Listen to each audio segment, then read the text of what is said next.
Hi, Brian from Paint Society, and this episode we're going to show you how to properly scuff a blend panel and prepare it for paint on car painting basics.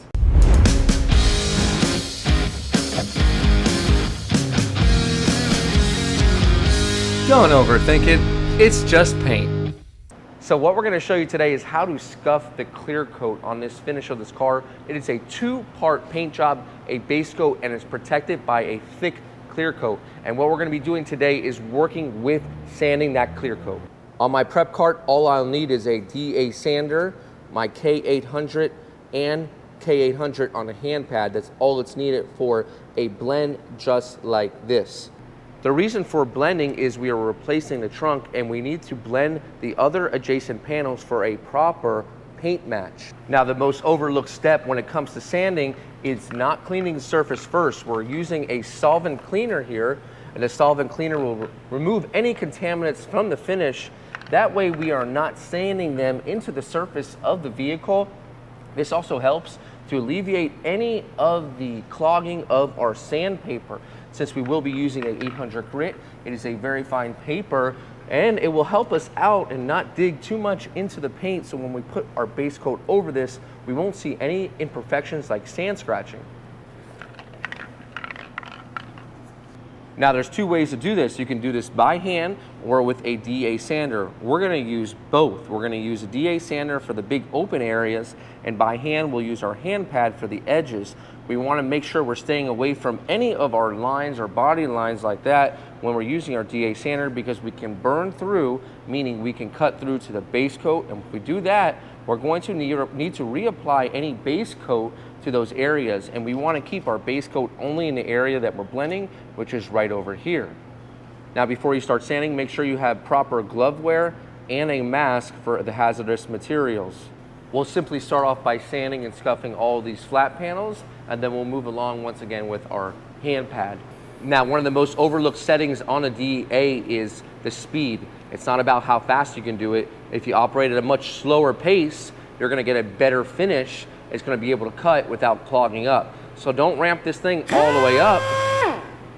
Tone it down a little bit with the adjustment knob, and you can control the speed and get a much better finish. Once the surfaces are protected that you don't want to get dust on, we're ready to sand. I like to make sure I'm sanding in small quadrants. Very slow. This will help make sure that we don't break through to the surface underneath.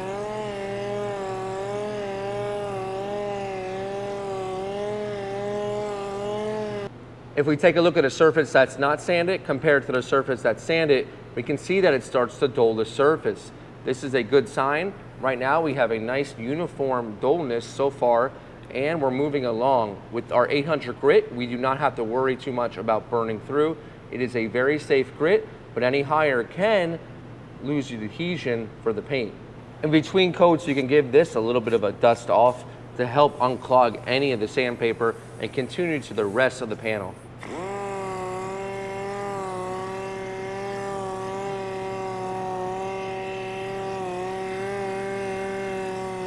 Now, as we move closer to the edge, please stay away from this edge. You don't want to take it all the way over. If you burn through on that edge, well, then you're going to have to put paint right here, and it could maybe not match the door.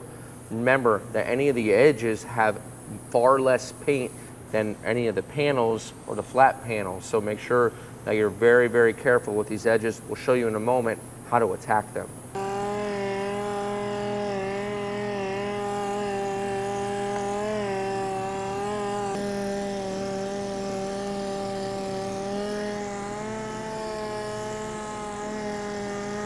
Once it's all sanded down, it will look something similar to this, a white cloudy powder. Now, let's clean it off and see where we still need to sand.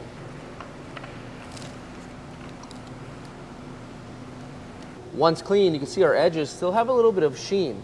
We're going to show you how to do that so we don't get any peeling down the road. For this, we'll be using the same exact sandpaper, but it's cut differently and you can use it by hand. The reason why I like this is because you have complete control at the edges, where the DA, well, you don't have as much. So it's very simple. Make sure you tape off the adjacent panels so you don't scuff those, and just let the sandpaper do the work.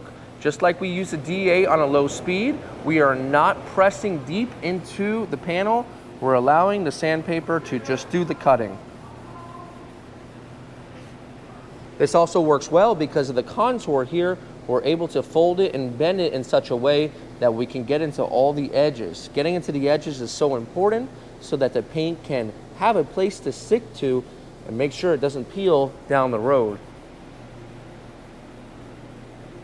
We'll also use our hand pad for inside the wheelhouse just to make sure we get it nice and scuffed up for paint as well. Once it's all scuffed up by hand, I like to give it one more pass to the DA just to help smooth out any of the areas where we went by hand. Remember, when you do it by hand, it's a little bit more aggressive than it is with the DA.